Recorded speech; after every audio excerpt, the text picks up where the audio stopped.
Welcome everyone to Digital Earth Academy Volcanoes. During the program, as I mentioned before, at any point if you have a question or a comment or an experience you want to share, put that into the chat. We'd love to hear from you and make sure that we're meeting you with all the cool information that you'd like to hear. And before we begin officially, I would just like to start by acknowledging that the Denver Museum of Nature and Science is built on lands traditionally stewarded by the Ute, Arapaho, Cheyenne, and Ochete-Chacoan people, and that lands all over the planet Earth have been and continue to be stewarded by Indigenous people. And with no further ado, I would like to introduce our volcano expert, geologist, Bob. Take it away, Bob.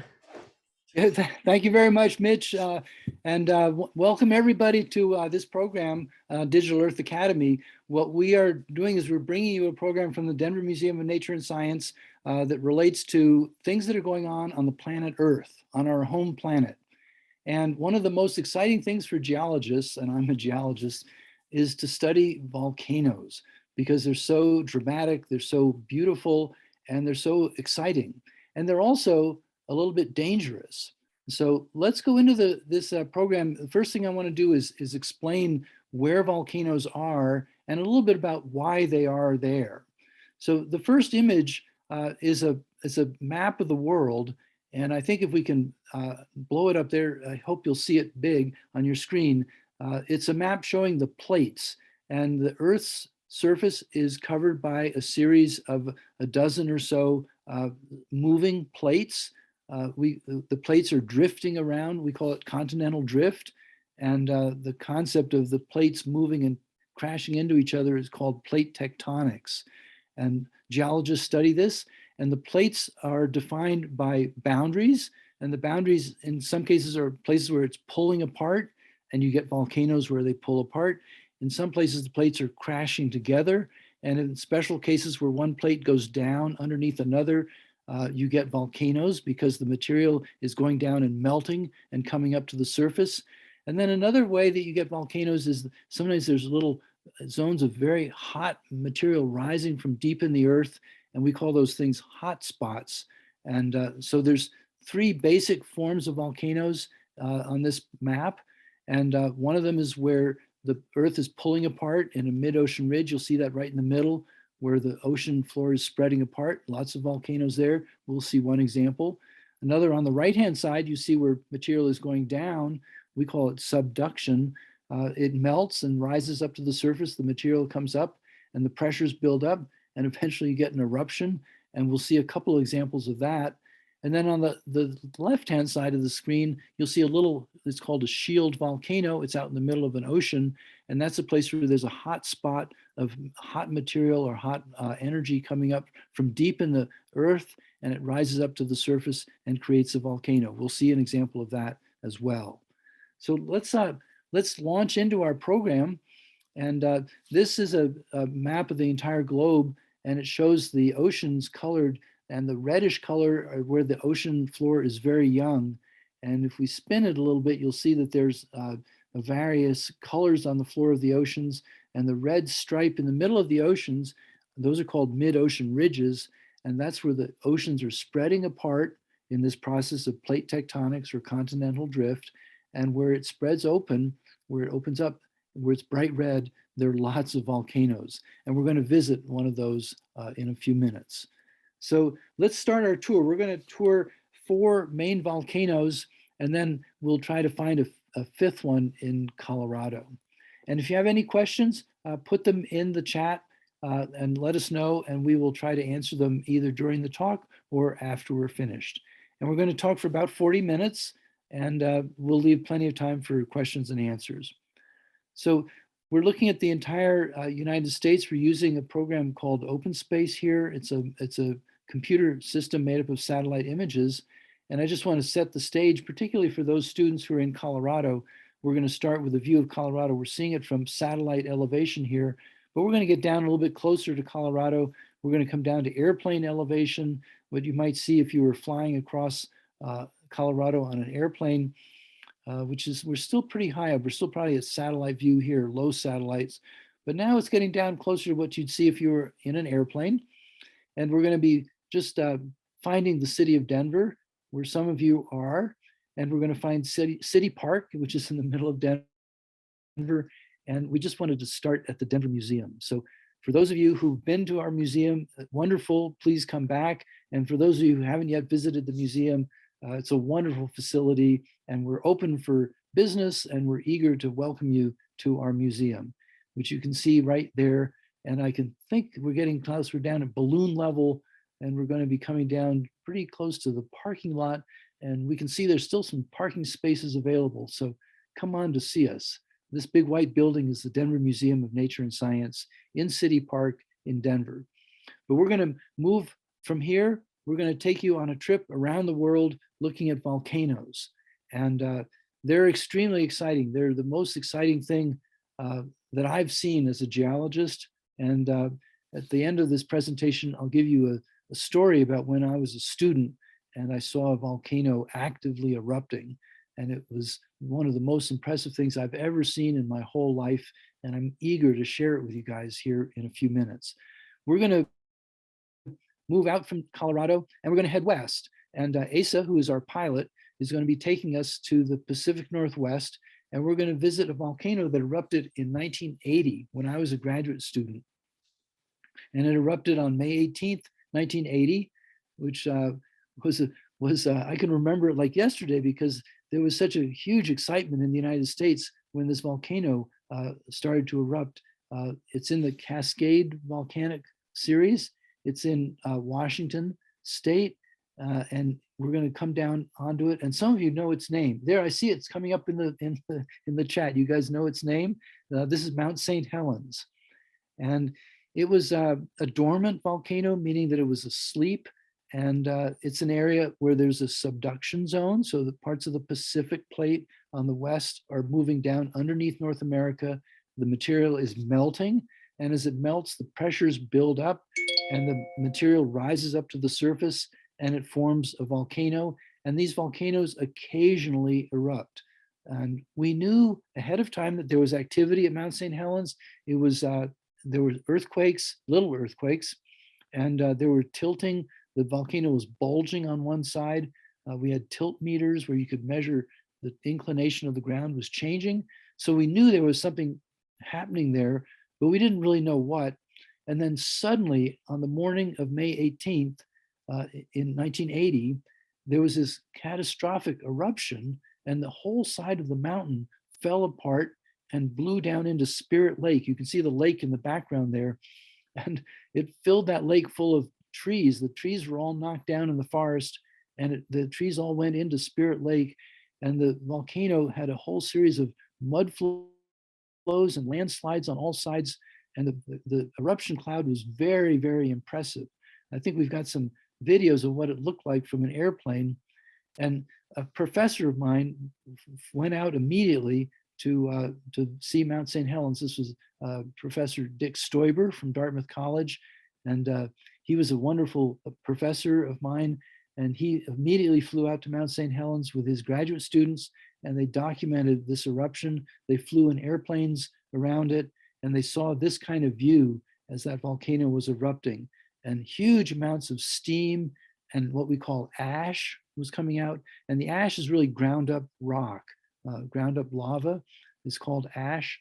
And the ash fell across all of Western United States. And I was living on the eastern part of the United States at that time, but friends of mine across the country reported that they could see the ash on their windshields of their cars in the morning. And you might have seen a lightning strike there. There's little lightning bolts going on. It's a very, very dramatic scene. And this volcano caused a considerable amount of destruction, especially the mud flows that came down, and then the big blast of material that went out where the side of the volcano fell apart out in that Spirit Lake area. So it was an extremely dangerous place to be at that time. But we're going to see a more peaceful volcano, one that can still be very destructive, but it erupts in a very different fashion.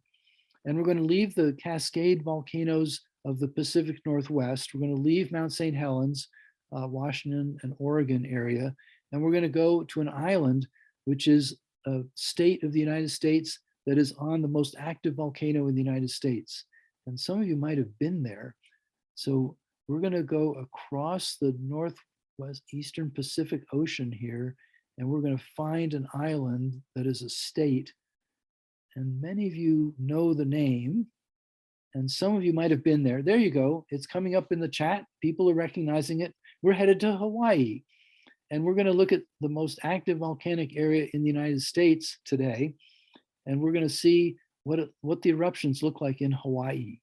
And Hawaii has a whole series of volcanoes. It's an island chain. You can see the Emperor Seamount chain coming in from the side, and Hawaii is the island at the very end of that chain of islands. Each one of those is a volcano, and they're there in a chain because there's a hot spot or a plume of hot material rising from deep in the Earth's crust and mantle, and they rise up, the heat rises up to the surface, and the plate is moving across, almost like moving a piece of paper across a candle.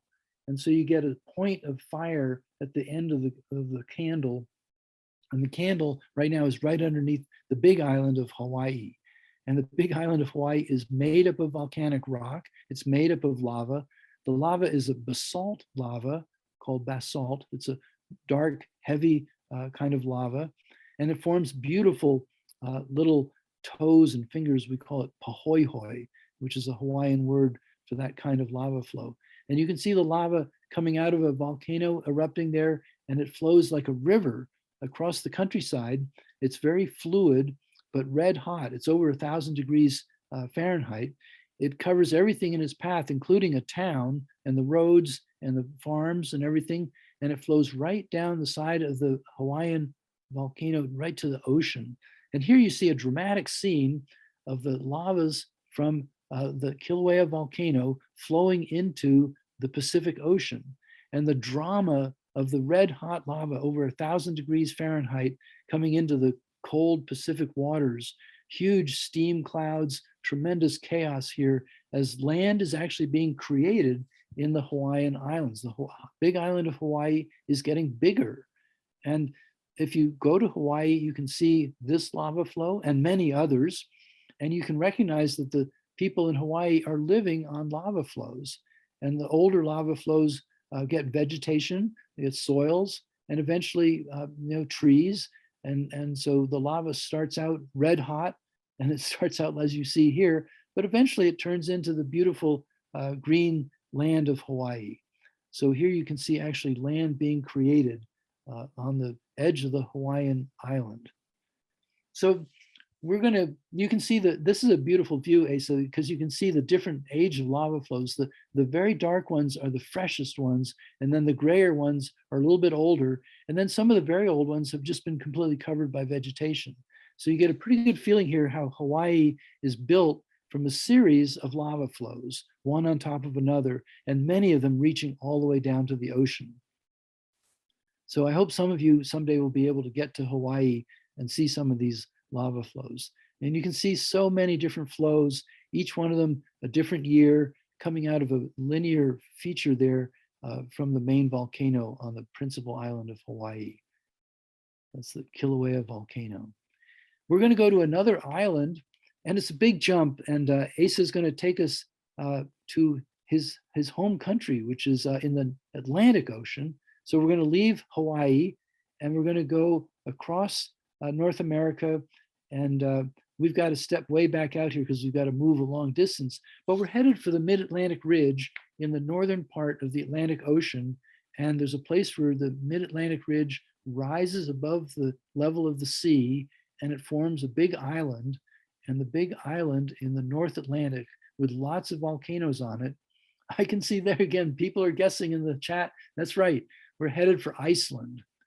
And the island of Iceland is located directly on the Mid-Atlantic Ridge. And you can see the red color there associated with where the Mid-Atlantic Ridge is present. It's pulling apart, and North America is moving away from Europe at it's about an inch a year, North America moving away from Europe. And Iceland is where that splitting can be seen on the surface. When you go to Iceland, you can actually see the places where the rocks are pulling apart. There's open fissures or cracks in the rock, and that's where the ocean floor is visible because of the island of Iceland, which we think actually there might be a hotspot or plume underneath Iceland, in addition to it being on the mid-Atlantic ridge. So it's got a double reason for being super active. And there was a volcanic eruption there just a couple of years ago, maybe a year and a half ago. It was right near Reykjavik, which is the capital of Iceland. And for those of you who might have a chance to go to Iceland, you fly into an airport that's very near where this volcano erupted. And we're going to be looking at one of the newest volcanoes on the surface of the Earth. It's located on the Reykjanes Peninsula, which is that little arm that sticks out with like a thumb on it. And that peninsula is where the mid-Atlantic ridge rises out of the ocean, and you can actually walk around on the mid-Atlantic ridge. It's a wonderful thing for geologists to be able to do that. And I've been to Iceland a few times, and there's all kinds of geothermal activity. There's fumaroles, and there are geysers. The original geyser is in Iceland, and there's all kinds of places where you can see the effects of the volcanoes that are just, there's lightly sleeping and sometimes erupting. And we're going to look at this one volcano that erupted, and here's a picture of the volcano. That's Pohoi, the kind of texture of that lava. You can see the red hot lava. And the students in Iceland got all excited, and they came out to this lava flow, and they roasted hot dogs over the red hot lava. So here you can see the student is approaching the lava, and she's got her hot dog and her hot dog stick, and she's going to put it right over that toe. There she's getting a little bit closer, and she's going to be able to put her hot dog right over that little toe of Pohoi red hot lava. So there you can see that flow texture is so characteristic, the same way we see it in Hawaii, where you have that beautiful little toes. Here's what it looks like in the evening. You can just see those lava spouters, they're little cinder cones. And look at the red material that rises up, and it forms big lumps that fly through the air. And we call them bombs. They're lava bombs. And there you saw them in Hawaii. And we're going to talk about them a little bit more here in a couple of minutes when we go down to Central America.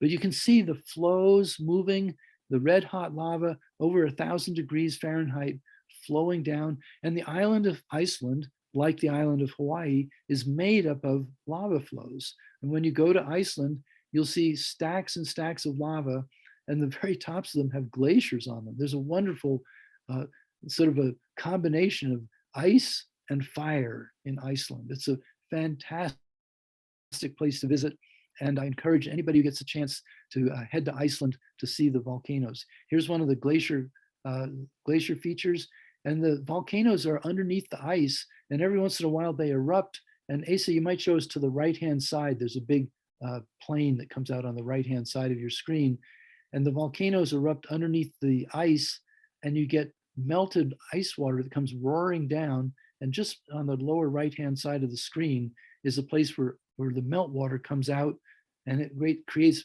catastrophic floods out on the coast. They're called Jökulhlaups, and the water comes roaring out underneath the glaciers when it's being melted by a volcanic eruption, and you get catastrophic flooding. So volcanoes are dangerous, and they're dangerous in many different ways. You can get, the lava bombs can land on your head. The ash from a volcanic eruption can land in your fields. It can melt ice and create floods. And the floods can come out underneath glaciers like this, or they can come off of the top of ice-covered mountains like Mount St. Helens was, and those mountains in the Pacific Northwest. But let's go on an adventure to Central America. And I'm going to share with you some times when I was a student. And I was a geology student at Dartmouth College. And part of our program at Dartmouth College was to visit different places in the United States and even sometimes abroad. And when I was a student, we were lucky enough to go on a trip to Central America with Professor Dick Stoiber, who was a volcanologist. And he and his colleagues took us down to Central America. And it looks like this. This is a diorama at the Denver Museum. I encourage you all to come and try to find this one. It's up in one of our diorama halls, and it shows one of the most beautiful lakes in the whole world. In fact, I think it is, for me, the most beautiful lake in the world. It's Lake Atitlan, which is in Guatemala. And you can see big volcanoes in the background, and we're going to go there. So Asa is going to fly us in using open space. We're just heading into Central America. You've got Nicaragua and Costa Rica on the right. you've got the Yucatan Peninsula on the top, you've got El Salvador and Guatemala in the middle, and you've got the trench on the ocean. So the bottom of the scene, you can see the deep water, the deeper, darker blue, and the Pacific plate, it's actually the Cocos plate, is subducting or going underneath Central America, and it goes underneath and it melts, and there's a whole series of volcanoes. That's Lake Atitlan on the top of the scene on the left, and then Guatemala City is the sort of gray feature in the middle of the scene. That's a big city, a huge number of people living there, and we're going to go to a volcano that's right next to Guatemala City. So it could be dangerous for people living in Guatemala City. We're going to be looking at a volcano that's named Pacaya, and it's a beautiful stratovolcano. It has a wonderful shape. And in the background, you can see a volcano called Fuego and a volcano called Agua. And those are the volcanoes that are near Lake Atitlan, which is off to the top of the view. So we've got Guatemala City on our right, and we're homing in on this volcano right in the center of the screen, lower center. I think you can start to recognize the feature. You can see some of the lava flows that have flowed down on the left-hand side of the screen. And as we move in a little bit closer, you'll recognize that it has that shape of the volcano, the shield volcano, we call it. Excuse me, the stratovolcano. And here we are looking at the very summit of Pacaya, and it's got a crater on top. And when I was a student, we were studying volcanoes, and our professors took us to this volcano, and we looked at it from below, and it looked very big, and it had a big cloud of steam and ash coming out of it, and it was erupting intermittently. Here's what it looked like. And we looked at this volcano from the bottom, and we said, we'd better climb up and see what it looks like. And it was important, while we pause on this picture for a second, the wind was blowing from the left to the right, and very important that the wind was blowing from the left to the right. And so we stood at the bottom. We said, well, we can climb up. And if we stay on the left-hand side, it'll be okay, because the wind will be blowing the ash and the volcanic bombs over to the right, and we'll be safe. That's what we said. So we climbed up to the rim of this volcano on the left-hand side. And as we went up, we could see the volcanic bombs that had landed. This is a spindle-shaped bomb. You can see it's got sort of nice little torqued ends of it. And that thing flew through the air and landed right there. And we walked right past this one. And then we got to an even bigger one. And I think that's me on the left. Look at how big that volcanic bomb is. It's this huge thing that came out of the volcano and landed splat right there. And that's my buddy Tom. And then he and I climbed up to the volcano with our friends, and we sat right up there on the top. You can see us sitting there looking at the erupting volcano. And as we sat there, a little puff came roaring out, and it sounded like a jet engine came roaring out. And you can see a big volcano in the background and the roaring out volcano, the thing in the foreground. And there were bits and pieces of lava being spit out, and we could see a little bit of red. And so we wanted to get closer to see the red. So we were standing where the wind was to our back. It was blowing the bombs away from us. This is what it looked like, a bunch of students taking pictures. And we got as close as we could dare get to this crater. There we are. And the red is just barely visible on the left. And that's me taking pictures. And the next is the picture that I took right there. And you can see the red squirting out of the top of Pacaya with bombs and everything else, but it was basically heading away from us.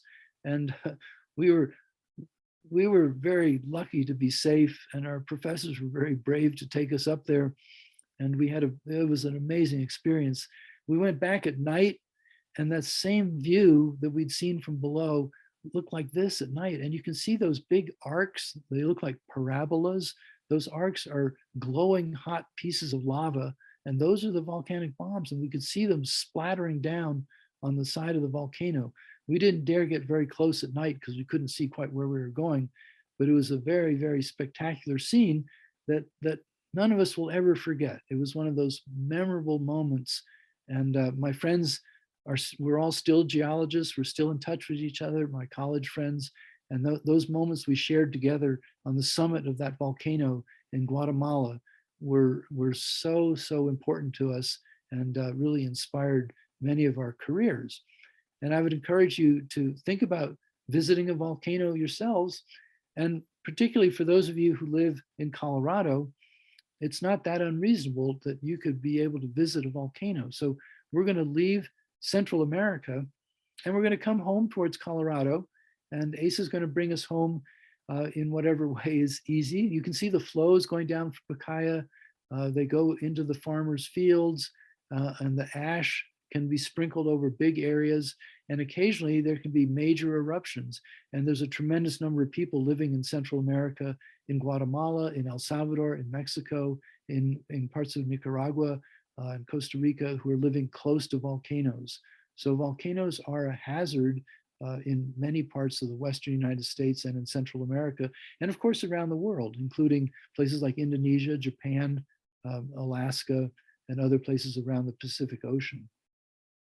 We're going to come back up to Colorado, and I'm going to introduce you to a little volcano that is right next door. And this volcano is the youngest volcano in Colorado, and it's only 4,000 years old. So there would have been many Native American people who would have been here. They would have admired this volcano when it erupted. And this is a little bit of a mysterious volcano for us because it doesn't sit on a regular plate margin. It's not on a subduction zone. It's not on a spreading center. It's not on a mid-ocean ridge. It's in the middle of Colorado. And it poses the question for scientists, for geologists, and other kinds of scientists is to say, well, why is this volcano here? We don't know the answer. And that would be a wonderful thing for students to study in the future. We're coming down in western central Colorado near Glenwood Canyon, a place called Dot Cerro. It's on Interstate 70. You can go there easily. It's about an hour and a half west of Denver. And you can see the Colorado River coming from the north, the Eagle River from the right, and they join right at Dot Cerro. There's an exit there. You can exit. And there's a little baby volcano right here. There's a crater that Ace is going to fly us into. We're going to see the crater. And the crater is, you can approach it if you have like a Subaru or four-wheel drive. There's a little dirt road that'll take you up to the crater. It's that little sort of central divot right in the middle of the screen. Right there, you can see there's a hole. And you can get up right to the edge of the crater and look inside. It's not too impressive because there's no activity there anymore. It looks like an empty valley. But this volcano set out a lava flow that flowed right down to where the interstate highway is. And let's see if we can find that interstate highway. There you go. It's coming down to the lower left. And that volcanic flow came right down a valley, and it flowed right down towards where today the interstate is. So they built the interstate on top of the lava flow.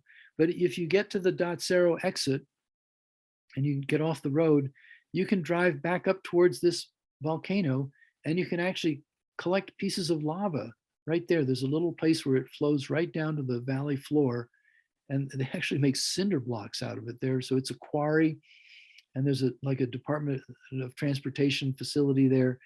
And I've been there several times to look at it, and I found places where you could see big volcanic bombs that had fallen down, pieces of lava that had come out of that cinder cone. And I've got a little piece right here. I'm not sure if you guys can see me, but I've got a little piece of lava that I picked up there, and you can see the little holes, the little gas holes in it. I'm not sure if you guys can see that this is a picture of a piece of lava that I'm holding in my hand. It's basaltic. It has lots of little holes. We call them vesicles or vugs. There's a fancy name for little holes. And this is what a piece of lava looks like from Dot Cerro. So you guys can visit a volcano in Colorado, and you can collect a piece of lava if you'd like. And it's 4,200 years old. So it's relatively young. And it's by far the youngest volcano in Colorado. If you climb up that valley, you can see part of the lava flow coming down the valley floor right there. So volcanoes exist all around the world. Many of them are dormant, means they're asleep. Some of them are active, and some of the dormant volcanoes wake up from time to time. And there's a science called volcanology, which is a part of geology. And volcanologists study the volcanoes, and they try to predict when they're going to erupt. They try to warn people ahead of time if there's going to be an eruption. And you will hear from time to time that there will be a warning for an active volcano, maybe in Mexico, maybe in Guatemala, maybe in the Pacific Northwest, meaning in Washington or Oregon, perhaps in Alaska, where you'll hear a warning that volcanologists have determined a volcano might erupt. And we have an ability to understand when a volcano is becoming active by sensing earthquakes and by looking at tilting and the increased activity of some of the gases coming out of what we call fumaroles, which are places where hot gases come out of the Earth's surface. So volcanologists have a sense of ability to predict when volcanoes are going to erupt, but the exact way they're going to erupt and how violent the eruption is going to be, we don't yet know. We don't have the ability to predict that yet. But students are working on that. Geologists and volcanologists are working on the ability to predict volcanic eruptions and the style of the volcanic eruption and the danger that might be to surrounding communities. And that's happening right now. And the US Geological Survey has a big program on volcanic hazards, and many other organizations around the world are monitoring volcanoes all the time to determine their potential for eruption. Sometimes, however, volcanoes erupt right in the middle of nowhere, and Dotsero is one example. There's some other good examples. One time down in Mexico, a volcano named Paricutin erupted in a farmer's field back in the 1960s. There'd been nothing there, it was just a cornfield, and suddenly this little volcano erupted, and it went on for many years, and it flowed into the surrounding countryside and went right into a village. And I've been to Paricutin in Mexico, and only the cathedral is visible. The lava flow covered the whole village except for the church. And people still go to that church, even though they have to walk across the lava flows to get there. So we live with volcanoes. There are volcanoes all around us. Maybe no active ones today in Colorado, but there are definitely active volcanoes in the United States, particularly in Hawaii, but also in Alaska on the Aleutians. So many of you will see volcanoes. Some of you might have already visited volcanoes, but I certainly encourage any of you who are interested in geology to take the opportunity to visit a volcano near you. Those of you in Colorado, I encourage you to go to Dotsero. Those of you in other parts of the world, see if you can find your nearest volcano and make a visit. So hopefully you'll have a chance to do that. And now it might be, Mitch, this is a good time to sort of turn it open to questions and answers. There might be some questions in the chat, and we'll see if we can answer some of your questions. Yeah, so if you haven't yet, put your questions in the chat. Anything at all about volcanoes or Bob's fascinating life experience. And we do have some questions right off the top. Why are the plates drifting? Well, that's a very interesting question. So when I was a student, when I was an undergraduate, continental drift was just barely being understood. And as I became a graduate student, it really blossomed. We studied continental drift, and we studied the interaction of the plates. And I was a student in California. We had the San Andreas Fault. It was so exciting to discover the San Andreas Fault, and the fact that it moved hundreds of miles was an amazing thing. The plates, the reason for the plates drifting is something we have discussed and continue to discuss. It basically has to do with large scale convection in the Earth's upper mantle. So the Earth's upper mantle is a sort of plastic, molten, semi-molten material, and they're large convection cells, which are sort of like you might picture in this diagram on the left. You might see it. The convection cells are moving up towards the surface, carrying the heat from the central part of the Earth up towards the surface, and that basically drives the plates. Now, there's an additional drive because when the plate starts to go down underneath the adjacent continents in the process we call subduction, there's a certain amount of pull associated with that subducting plate. So there's a combination of broad convective forces pushing things apart, and then once they start to slide down in a process of subduction, they pull down as well. So that's the basic explanation that we use today. All right. We have another question. Does lava ever get hot enough that it turns blue? Well, I've seen lava in several different volcanoes, and I've seen lots of pictures of it. It certainly, of course, is red, and then it gets yellow, and then it in places it looks almost white. But I've never seen lava get blue. It ranges between about 1,000 and 2,000 degrees Fahrenheit in temperature. And so it's usually, when we see it, it's usually red. And then it's so much more spectacular if you can see it at night. So if you ever get near a volcano that's erupting, I encourage you to study it in the daytime, of course, but then if you get a chance, look at it at night because you'll see the color even better, of course, in the dark. Cool. Yeah, look at that beautiful video. What is the biggest volcano in the world? Well, that's a question that a lot of people ask that question, and you sort of look at some of the bigger volcanoes that we know about, like Mount Kilimanjaro in Africa, which is the tallest mountain in Africa, a very big volcano.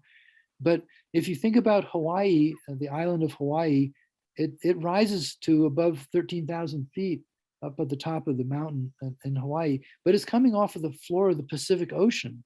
So the biggest volcano I would say in the world is actually the big island of Hawaii. If you think about it as if you took the water out of the Pacific Ocean and looked at the Hawaiian volcanoes, they are huge features because most of the volcano is below sea level, of course. So it's a combination of the stuff below the water and the stuff above the water makes the Hawaiian Islands probably the biggest volcano on the surface of the earth. All right, cool. And what's happening with the volcano in Wyoming? Should we be worried?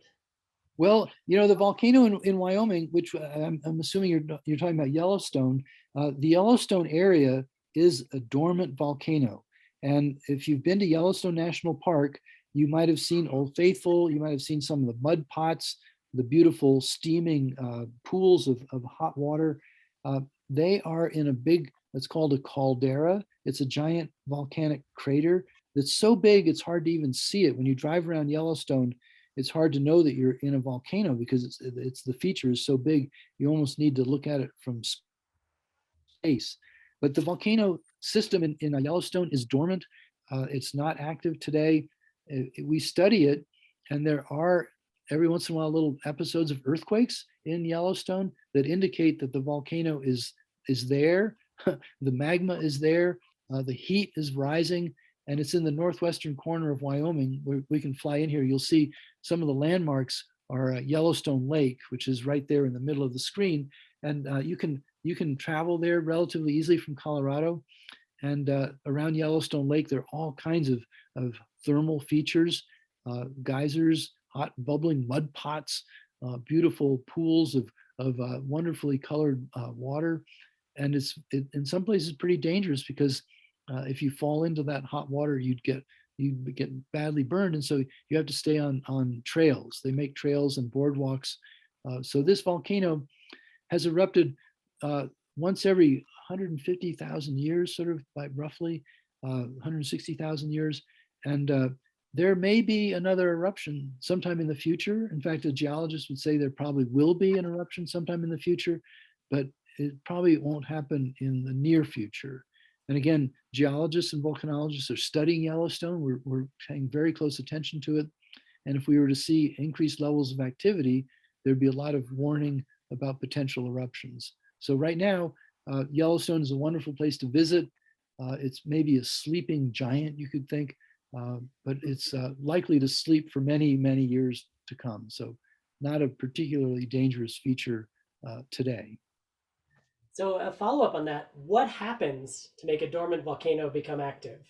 Well, that's a good question. And we used to ask that in college. We'd say, well, why does a volcano erupt? And it's an easy question to ask, but a much more tough question to sort of probe into the answers. And the volcano erupts basically because there's hot material underground that is rising towards the surface. And that's a simple way of saying it. But the exact specifics of why a volcano erupts has to do with the local conditions of the surface on the ground. And you've got hot material that is tending to rise because it's buoyant, means it tends to rise. And the pressure builds up. And so you've got hot material under pressure, but it's underneath the crust of the earth. And so it's underneath hard, solid rock. And occasionally there'll be a crack or some kind of fault plane. and the lava can squeeze up along the fault plane. And if it gets up close enough to the surface, it can come up out onto the surface, becoming a volcano. And we talk about the reasons for volcanoes erupting as having to do with the pressure from below exceeding the ability of the surface to hold it down. So you can think of that rising pressure, and then occasionally it'll break open, and that will be a volcanic eruption. All right. And we have a couple of questions about, are there volcanoes on other planets? Oh, absolutely. And NASA has sent a whole series of imaging orbiters around planets like Mars, for example. And we have wonderful photography, satellite imagery taken over Mars. And Mars has very giant volcanoes. And some of the biggest volcanoes that we know about are on the surface of Mars. Olympus Mons, for example, is a huge volcano on the surface of Mars. And it very much looks like a volcano, a giant feature with a big crater on the top. And there's also volcanic activity. There has been volcanic activity on the moon. So there would be lava flows on the moon if you could go see the moon. In fact, the Maria, the so-called oceans on the moon, are thought to be large basaltic lava flows. So the answer is yes. Wow, very cool. And what is the most active volcano on Earth right now? Well, that's a question that, of course, volcanologists ask that because they always want to go see an active volcano erupting. And Hawaii erupted for many, many, many years. When I was actually teaching college, and I asked the students if they'd ever seen an erupting volcano, and they said, "Well, Hawaii erupts all the time." And when I went to Hawaii, it was before the eruptions, and then they lasted for 15 or 20 years, maybe a little bit more, but they've quieted down right now. But Hawaii is maybe the most active volcano on the surface of the earth today. But there would be other volcanoes maybe in Central America or in Iceland or maybe in Indonesia, where there are definitely volcanoes that are steaming, where you can go anytime and see a volcano steaming. You can see the fumaroles active. There is red hot lava visible in a couple of volcanoes in Africa. There's a volcano in the Congo called Nyiragongo that has a lava lake in it. There's one in Eritrea called Erta Ale that has a lava lake in it. So you can go to volcanoes that are sort of seething. They're not actively erupting, spewing out right now, but in those two cases in Africa, you can see red hot lava down in the craters today. Wow. And is it possible to measure the magnitude of a future possible eruption? Well, that's a question that we ask the geological community, and we do that by looking at past eruptions. So our understanding of the present and the future is guided by the past. And geologists study the past, and volcanologists study the evidence of past volcanic eruptions. And we look at the size of lava flows. We look at the size of volcanic bombs and other materials that have come out of volcanoes in the past. And we then try to anticipate what might happen in the future. So many of us have studied ancient lava flows or ancient ash falls where the ash sprinkles down from the air. And we have a very good understanding of how big past eruptions have been. And they've been huge. We have wonderful data, including here in Colorado, showing giant eruptions that have happened a long time ago. One of the best examples is the volcano that erupted near Mount Princeton, and it erupted and created, I've got a dog excited. My doggies are excited. So the volcanic eruption here in Colorado from Mount Princeton was called the Castle Rock rhyolite that erupted, and the rhyolite is visible at Castle Rock just south of Denver. And that's 36.7 million years ago. It's a long time ago, but it was a huge eruption right here in Colorado. Wow. Do any animals or plants live near active volcanoes?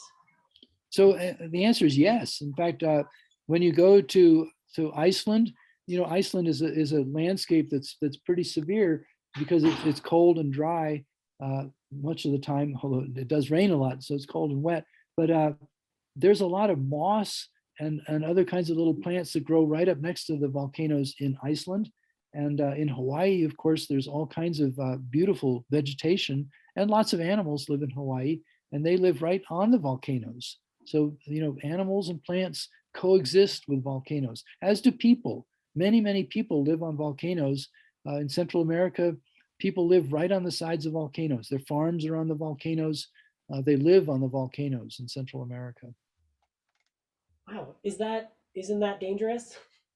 Well, it is dangerous, but the danger is intermittent. So the danger will come when the volcano gets active, and then there'll be many years, hundreds of years, thousands of years when the volcano is not active, and the people are needing. They want land to farm. They want a place to put their village, and so many people in the world are living right on top of volcanoes, knowing that the volcano might someday erupt, but given their circumstances and given the density of population, they're living in these areas that are definitely in danger. And for that reason, these volcano observatories are set up around the world to monitor volcanoes and to try to make sure that they can predict an eruption and make sure that people get evacuated beforehand.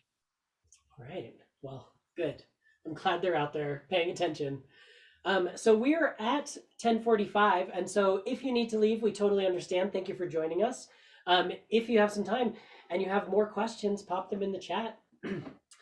And yeah, we can keep talking about volcanoes. Yeah, and I'd like to be sure to thank our colleagues.